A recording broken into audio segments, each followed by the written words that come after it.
Welcome back to Unapologetically Woman. We're celebrating phenomenal women all across Kentucky who make no apologies for their perspectives or the impacts that they're making in the community. Today we're celebrating Suzy Armishaw. Suzy is a wife, a mom, a professional growth and effectiveness coach at Cardinal Valley Elementary School. Unapologetically Woman, Suzy Armishaw, that's you. Welcome. Thank you. So let's talk about it. Did you always want to be in education? I always wanted to be in education since I can ever remember. Growing up in Benoit, Mississippi, all of my aunts, grandmothers, everyone was an administrator or a teacher. And when we would play school, I was always the principal and I was always the boss. So I guess it's fitting that that's what I do now. So you always wanted to be the boss, you were always wanting to be in education, and you've been doing this now for 31 years. I have. I've been doing this for 31 years. I started my first teaching experience in Concord, North Carolina. My husband and I were married there, and after being in North Carolina for 4 years, we moved to Edmond, Oklahoma. And we were in Oklahoma for 18 years and had 2 children when we were there. And we have now been in Kentucky for 9 years. Well, and speaking of the 2 children, you're about to be an empty nester. How do you feel about that? I think it's awesome. I have thoroughly enjoyed my children. My oldest daughter, Claire, graduated from Tates Creek High School in 2017. She was involved in the arts. She was in the chorus, the choir. She was also one of the color guard participants and just thrived while she was at Tates Creek High School. She has a beautiful voice. Oh, thank you. Beautiful voice. She's still singing now at church in Mississippi where she goes to school. She graduated a year ago at Delta State University in Cleveland, Mississippi with a degree in biology. And she followed in your footsteps? She did. I got my master's at Delta State, and my husband graduated from Delta State, and her grandfather taught there for 30 years. It's a family affair. Family affair. Claire then decided to go back to college right away, and now she is getting her Bachelor of Science in Nursing and her RN in Nursing. So she's still in school. So where's Katie going to go to school? So Katie is sort of still undecided. She just graduated from Tates Creek High School where she was involved in track and basketball. Katie wants to be a pilot. I'm so excited about that. She wants to get a degree in aviation. She's just undecided as to how she's going to get the degree, if she's going to go to a full college and get the degree, or if she's going to go to one of the aviation schools that are like at the airport, such as Next Gen or Wings, and get her pilot's license that way and take courses online somewhere to get her degree separately. So we're still in limbo on that right now, but it might be EKU, it might be Hanover College. We're just not 100% sure yet because she's still deciding if she wants to do track as well. And Hanover College in Madison, Indiana is interested in her to do track there. Oh, that's exciting. Yes. You know, you've been really busy, not with just what you do at school, because you're involved in the PTA and with the girls being in sports. You've always been involved with the Booster Club. Yes. Where do you get all of that energy from? You know, I think it's really important for parents to be involved in their students' lives. And as an administrator at a school, I see so many children who do not have that parent involvement. So I try to advocate for parents in whatever way they can to be involved in their children's lives, whether it's coming and eating lunch with their child at school, coming to a ball game, cutting out things for teachers at their home, going on a field trip, bringing supplies to school if they can do that. I know parents are so busy, as I am too, but kids love to see their parents involved. So I try to be that parent to other kids. I try not to miss any of my children's activities if possible, but sometimes I'm running in at the last minute to get there, and it might even be halftime of a ball game, but I'm going to try my hardest to make it to everything. And I just want to cheer for all the kids. And I might be one of the loudest people in the stands. And you are. I think I might be.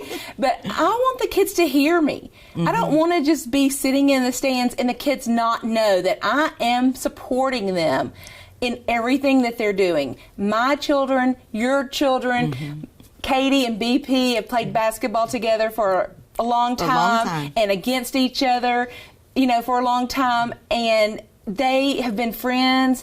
And it's so important for kids to have those friendships and to cherish those friendships, because as they get older, they're going to remember those wonderful times. And parents, we're going to always have our friendship because we met at basketball. Absolutely. So that's why I keep that energy up and keep that involvement going. So I want to talk about the boosters. Sure. So one thing is that a lot of times you have a couple of parents do a lot of the booster club. The majority. Yes. And I do understand that some people, you have parents that work different jobs and different times of the day. My husband and I balance out who can be at what, and just like everyone else says. It's a juggling game. It is hard. But I would just encourage any parent to get to some of the activities. They might not be able to get to all of them, but when your child sees you there cheering for them, or sees you in their classroom reading a book to the class, or sees you sitting in the audience, or sees you come up to school to just say hello to their teacher, it really makes kids feel better about themselves and say, hey, my mom or dad is very interested in me and is interested in what I'm learning and what I'm doing. So I really love and appreciate parent involvement. And that's one of the things that you talk about a lot. Yes. Is what can I do to to get parents involved? What can I do to make things easier? We've had those conversations. Exactly. So many times before, because we've also been talking about representation mattering when it comes to women and race. Yes. And I guess the same type thing when it comes to a child looking at its parent to be there for them. Absolutely. And that's why we reach out to the community so much in schools. There's so many people that are absent in kids' lives now, and we really rely on churches and community organizations to step in and help at schools. I know at Cardinal Valley, we have had such tremendous support from Emmanuel Baptist Church, from the Universalist Unitarian Church, the public library has been wonderful supporters of our school. Vulcan Materials, a company here in Lexington, has been just a wonderful supporter of our PGES initiative at our school, where we talk about... What is PGES? PGES is Positive Behavior and Instructional Supports. It is our behavior system at school, and the whole district, Fayette County Public Schools, supports PGES. It is where we share our expectations with our school, with our students. Students help come up with those expectations. At Cardinal Valley, we teach to be respectful, be responsible, and be safe in all aspects of school. And we reward students for doing that. They earn points. And so we have a PGES store, and every month kids can shop in the store. But we have to have things for the store. Cardinal Valley does not have a PTA or a PTO. So as far as the little things for that, I have reached out to the community for support for that. And when we have teacher appreciation or different things like that, I ask for the community to help us with sending us donations and helping us feed the faculty and helping us do things like that. And the community has just been awesome for that. With our PGES store, Vulcan Materials adopted us a couple of years ago, and they have been phenomenal. They donate funding for us and order materials. They gave us t-shirts this year, water bottles this year, backpack slings this year, and anything we need, they are there to support us. So we really appreciate their support. And we would welcome support from any other place that would like to step in and help us.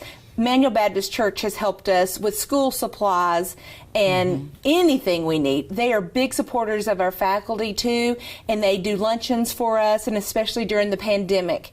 They made sure our kids were fed. When they were at home, they would have lunches set up, sometimes outside when schools were not able to have lunches. They made sure our kids could come and get lunch anyway, and they also make sure our teachers get recognized and get some special treats. So you are really going above and beyond, because these are all extra things that don't have to happen, that you step up because somebody's got to do it. Right. And so I love that. And I try to do that. I try to be that person that is not afraid to ask. If you don't ask, you will never get. And you are not afraid to ask, because you will ask anybody for anything. Right. And I try to give back too. So, you know, you always are asking people, or I'm always asking people for things, but then I always want to appreciate them and tell them how thankful we are for them and their support.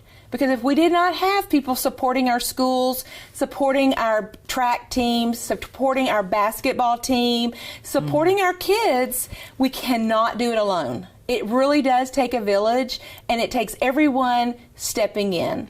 Absolutely. So before we go, tell me, what is this thing with you and Rick Fox? Well, when I was in between freshman and sophomore years in college, I went to Millsaps College in Jackson, Mississippi for my undergraduate. I decided to take the summer and go to the University of North Carolina at Chapel Hill. I know that's scary around here, but I wanted to just go away for a while. And I went to college there for the summer and met some of the nicest, most wonderful people.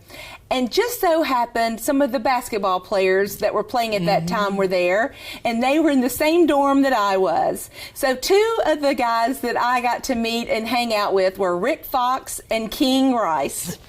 And they are the most wonderful people, and were so nice, and I feel like that's one of the highlights of my growing up and learning, is getting to hang with them at the University of North Carolina, Chapel Hill. That sounds fun. That had to really be exciting for a college student. Yes, especially one from Mississippi that thought they were celebrities. Hilarious. So before we go, we've been talking about representation. So for young girls or young women that are looking at you and thinking, gosh, I wish I had what it takes to be where Suzy is, what kind of advice would you give them? I tell the girls and the boys, but especially the girls, that they need to stand tall and proud. They need to hold their head up, and they need to speak out. We should not be scared to ask for things. We need to have our voice heard by other people. We need to try things that are hard, and it's okay to fail. We're not perfect. But if we don't try the things that are hard, we'll never know if we can succeed at those things. So I really encourage the kids, especially at my school, to step up, take those leadership responsibilities, and try something different. I'll give you an example. I have a little girl at my school who told Mr. Carter, he is our behavior therapist coach, and she told him that she loves to sing, and she is in our little choir at school. And I was in his room, and she was talking, and she wants to be a singer. And he said, well, Miss Armishaw's daughter sings. And I pulled up one of my daughter Claire's videos, and I showed her singing a song at church. And I said, listen to this. And she loved it. And I said, what's your favorite song to sing? And she told me, and I said, let me hear it. And she started to sing, and I couldn't hear what she was saying. And it was very quiet, and she wasn't singing loud and proud. And I said, okay, so let me tell you this. I'm going to sing this song with you, and we're going to do it together. But we're going to sing it loud and proud together. And the smile came on her face. We sang a few verses of her song together. And it was like a light bulb came on in her head. I saw her today. She found her voice. She did. I talked to her today at summer school. She was smiling and laughing, and we were kidding about that day. Kids just need a little bit of encouragement. Girls need to know that they can do anything they set their minds to. One other example I'd like to share. When I was a senior in high school, I wanted to be the student body president. Everyone said I would not win, even though I had always been on the student council. I had always been a representative. I had held other offices. But the two people running against me, one was like the smartest boy in the class, the football player. He also played tennis. He also ran track. I was a basketball player. I played tennis. I threw the shot put in track. But a boy always won. There had been one girl at my high school who had been the student body president the whole time the school had been in existence, which had been about 25 years. And I said, no, I'm going to win. It was another girl. It was two girls and this boy running. I was one of the girls. I said, no, I'm going to win. So I put my team together. I wrote a speech. I had a teacher reread the speech with me. I memorized the speech. I made it a speech directly toward the administration, very positive speech. I had to have 2 seconding speeches, so I picked 2 people from younger grades, one was my grade, one was a younger grade, who would reach a different group of students aside from my typical group, because I was friends with everybody. I didn't have just one little group. We got up there to do our speeches, and when the boy I had chosen got up to do his speech, everybody in the stands stood up and started cheering for him, because he reached a totally different group of kids that I knew he would reach. The younger girl that did her speech was a younger grade, 9th grade. She reached all the younger kids that I would not. Being strategic. Yes, you have to be strategic and plan out your thing. Then when I got there to do my speech, everybody stood up and cheered and was so excited because I was so positive, and I was the only one who had my speech memorized and was direct in what I said. We need this. We need this, and this is how we're going to get it. Well, the election was done. We did not even have a runoff, and I won. And I was so excited. Take that. Take that. Well, I gave my speech to 2 boys at 2 different high schools who were friends of mine, and I taught them my speech, but we tweaked it to fit their needs at their school. They memorized their speech, and they won too. So one speech got 3 student body presidents. So I'm proud about that. That's pretty awesome. Those are great stories. Thank you. I wish we could be here much longer. I always enjoy talking to you. You too. But thank you so much for being on the show today. Thank you, Sharon. I enjoyed it. Thank you. You guys heard it from Suzy. Don't ever stop. Find the voice within you so that you can find yourself. Continue to watch us as we celebrate other phenomenal women just like Suzy, who are making waves in Kentucky. I'll talk to you soon.